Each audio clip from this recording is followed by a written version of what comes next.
નમસ્કાર વિદ્યાર્થી મિત્રો, આજે આપણે આ વિડીયોમાં ધોરણ 8ની સ્વ અધ્યયન પોથી જે ભાગ નંબર 2 છે એ અંતર્ગત વિજ્ઞાન વિષયમાં પાઠ નંબર 2 સૂક્ષ્મજીવો મિત્ર અને શત્રુ આ પાઠનું સંપૂર્ણ સોલ્યુશન કરવાનું છે। વિદ્યાર્થી મિત્રો, જો તમે અમારી ચેનલ ઉપર નવા હોય તો ચેનલને સબસ્ક્રાઈબ કરી લેજો, જેથી કરીને નવા વિડીયો તમને મળતા રહે।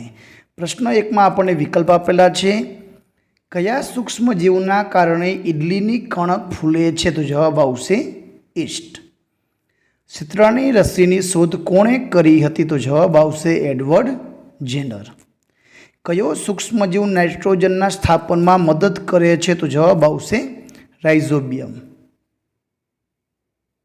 નંબર 4, તમારી મમ્મી ખમણ કે ઢોકળા બનાવે છે ત્યારે ખમણ કે ઢોકળાનું ફૂલવાનું કારણ શું હોઈ શકે? તો જવાબ આવશે ગરમી।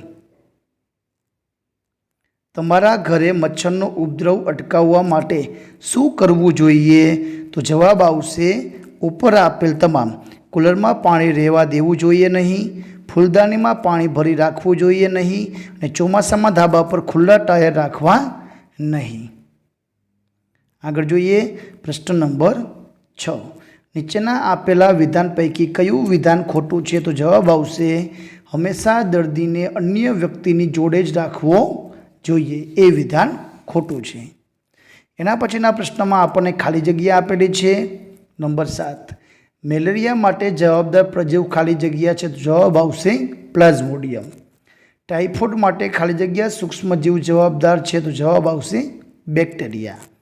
આથવણની શોધ ખાલી જગ્યાએ કરી હતી? તો જવાબ આવશે લૂઈ પાસ્ચર। હિપેટાઇટિસ એ રોગમાં વાયરસ ખાલી જગ્યા દ્વારા શરીરમાં પ્રવેશે છે? તો જવાબ આવશે પાણી દ્વારા। આગળ જોઈએ પ્રશ્ન નંબર આગળમાં આપેલા છે, ટૂંકમાં ઉત્તર। નંબર 11, છીંક ખાતી વખતે મોં પાસે રૂમાલ શા માટે રાખવો જોઈએ? કારણ કે જ્યારે આપણે છીંક ખાઈએ છીએ ત્યારે હવામાં અસંખ્ય સૂક્ષ્મજીવો દર્દીના નાકમાંથી વાતાવરણમાં ફેલાય છે।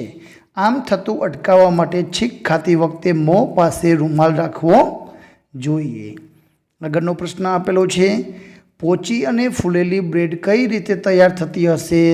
તો બ્રેડને પોચી અને ફૂલેલી બનાવવા તેમાં આથવણની પ્રક્રિયા કરવી જરૂરી છે। આથવણ દ્વારા બ્રેડ પોચી અને ફૂલેલી તૈયાર થાય છે। પ્રશ્ન નંબર 13, તમે ઘરમાં બનાવેલ શાક લાંબા સમય સુધી રાખી શકતા નથી, જ્યારે અથાણાંનો ઉપયોગ લાંબા સમય સુધી કરી શકો છો, શા માટે? તો જવાબ આવશે કારણ કે ઘરમાં બનાવેલ શાકમાં કોઈ પણ પ્રકારની જાળવણીકારક પદાર્થ નાખવામાં આવતો નથી, જ્યારે અથાણાંમાં જાળવણીકારક પદાર્થ નાખવામાં આવે છે, જેથી કરીને લાંબા ગાળા સુધી ચાલે છે। પ્રશ્ન નંબર 14, તપાસ કરી માહિતી પ્રાપ્ત કરો। શું નાનપણમાં લીધેલ રસી મોટી ઉંમરમાં પણ રોગ સામે રક્ષણ આપે છે? તો કેવી રીતે? તો જવાબ આવશે નાનપણમાં લીધેલી રસીના કારણે શરીરમાં એન્ટીબોડી ઉત્પન્ન થાય છે। આપણા શરીરમાં જિંદગી જીવીએ ત્યાં સુધી હોય છે ને આથી નાનપણમાં લીધેલ રસી મોટી ઉંમરમાં પણ રોગ સામે રક્ષણ આપે છે। એના પછીનો પ્રશ્ન આપ્યો છે, સૂક્ષ્મજીવના 4 ફાયદા અને નુકસાન। ફાયદામાં જોઈએ તો રસી બનાવવા માટે ઉપયોગ થાય છે, આથવણની પ્રક્રિયામાં ઉપયોગી છે। આગળ જોઈએ તો પર્યાવરણને શુદ્ધ કરે છે અને દવા બનાવવામાં પણ ઉપયોગી છે।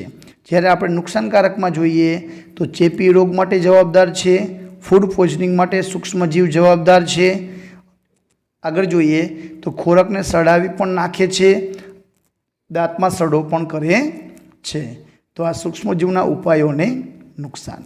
આગળ છે, તમે ડૉક્ટરની મુલાકાત લઈ તમને અથવા તમારા પરિવારના સભ્યને થયેલા રોગો વિશે માહિતી મેળવી કોષ્ટકમાં નોંધો। ટાઇફોઇડ તો દૂષિત થવાનું કારણ, તો દૂષિત ખોરાક, લક્ષણો, તાવ 2-4 દિવસ, સાવચેતી, દૂષિત પાણીથી હવાથી દૂર રહેવું। સૂક્ષ્મજીવ જવાબદાર છે, હા, સાલ્મોનેલાસ। મેલેરિયા તો દૂષિત પાણીથી ફેલાય, તાવ 2-4 દિવસ રહીએ, દૂષિત હવાથી દૂર રહેવું, હા। કોવિડ-19 તો છીંકના સંપર્કમાં આવવાથી, તાવ, શરદી, ઉધરસ, માસ્ક પહેરવું જોઈએ, હા. ન્યુમોનિયા તો ન્યુમોનિયા થયેલા વ્યક્તિના સંપર્કમાં આવવાથી શ્વાસ લેવામાં તકલીફ પડે, કફ થવા દેવો નહીં, હા. ન્યુમોનિયા તો આ રીતે સૂક્ષ્મજીવ જવાબદાર છે એ એના કારણ લક્ષણ લખવાના છે. 17મો પ્રશ્ન છે, કોઈ પણ એક રસીનું નામ જણાવી તેના શોધકનું નામ લખો. રસીથી થતા ફાયદા તો પોલિયો રસી, ડૉક્ટર જ્હોન સાલ્કે જે અમેરિકાના છે. તો ફાયદો તો પોલિયો રસીના લીધે શરીરમાં અંગો પર કોઈ પણ જાતની અસર થતી નથી, બધા અંગો સારી રીતે વિકાસ પામે છે. એના પછીનો પ્રશ્ન નંબર 18 આવેલો છે, જમીનને ફળદ્રુપ બનાવવા સૂક્ષ્મજીવો કેવી રીતે મદદ કરે છે તે નોંધો. તો રાઇઝોબિયમ અને એઝેટોબેક્ટેરિયા નામના બેક્ટેરિયા સિમ્બિકુડ એટલે કે કઠોળ વર્ગની વનસ્પતિના મૂળમાં રહીને જમીનમાં નાઇટ્રોજનનું સ્થાપન કરતા હોવાથી જમીનને ફળદ્રુપ બનાવે છે. આગળ જોઈએ, પ્રશ્ન નંબર 19માં છે, તમારા ઘરે ખોરાક અનાજની જાળવણી કેવી રીતે કરવામાં આવે છે તેની તપાસ કરી નોંધ કરો.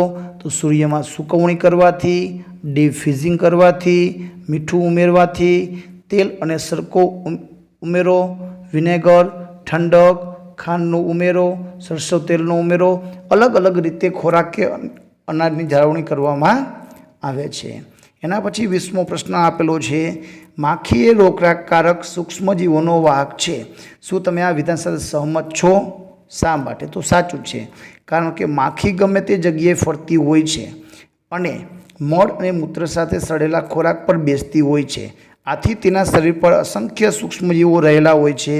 આથી માખી એ રોગકારક સૂક્ષ્મજીવોનું વાહક છે તેવું કહી શકાય.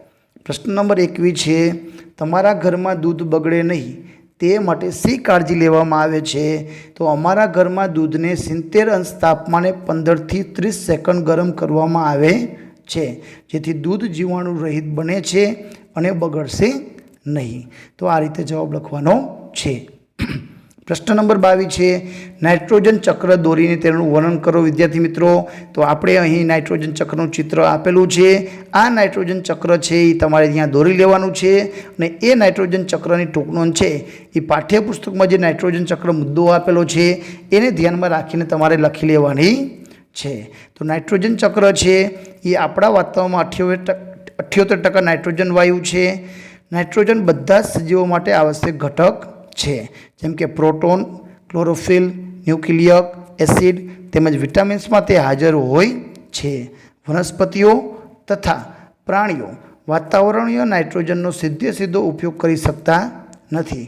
ભૂમિમાં રહેલ બેક્ટેરિયા તેમજ નીલહરિત લીલા વાતાવરણમાં રહેલ નાઇટ્રોજનનું સ્થાપન કરીને તેને નાઇટ્રોજન ક્ષારોમાં રૂપાંતર કરે છે.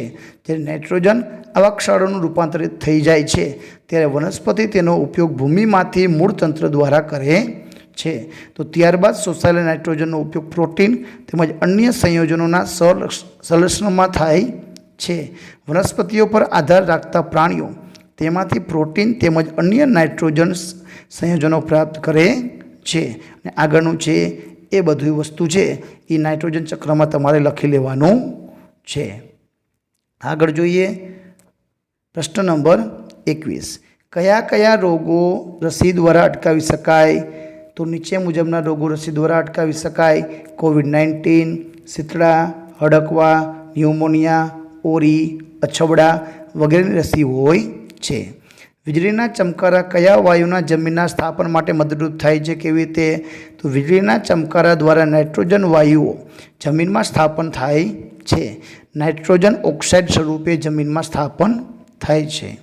આગળ જોઈએ, 25મો પ્રશ્ન છે, ચેપી રોગ ધરાવતી વ્યક્તિને અલગ રૂમમાં રાખી સારવાર આપવામાં આવે છે. કારણ કે ચેપી રોગ છે એવા લક્ષણો ધરાવે છે કે જેના કારણે સ્વચ્છ વ્યક્તિને જો ચેપી રોગના સંપર્કમાં આવે તો સ્વચ્છ વ્યક્તિને પણ રોગ લાગી શકે છે. તેટલા માટે તેને અલગ રૂમમાં રાખવામાં આવે છે. તો વિદ્યાર્થી મિત્રો, આ હતું ધોરણ 8 વિષય વિજ્ઞાનમાં પાઠ નંબર 2 સૂક્ષ્મજીવો મિત્રો કે શત્રુ એ પાઠનું સ્વ અધ્યયન પોથીનું સંપૂર્ણ સોલ્યુશન. આવા બીજા વિડીયો મેળવવા માટે અમારી ચેનલને સબસ્ક્રાઈબ કરો, બાજુમાં આપેલું બેલ આઇકન દબાવો જેથી કરીને નવા વિડીયો ઝડપથી તમને મળી શકે. આભાર. ધન્યવાદ.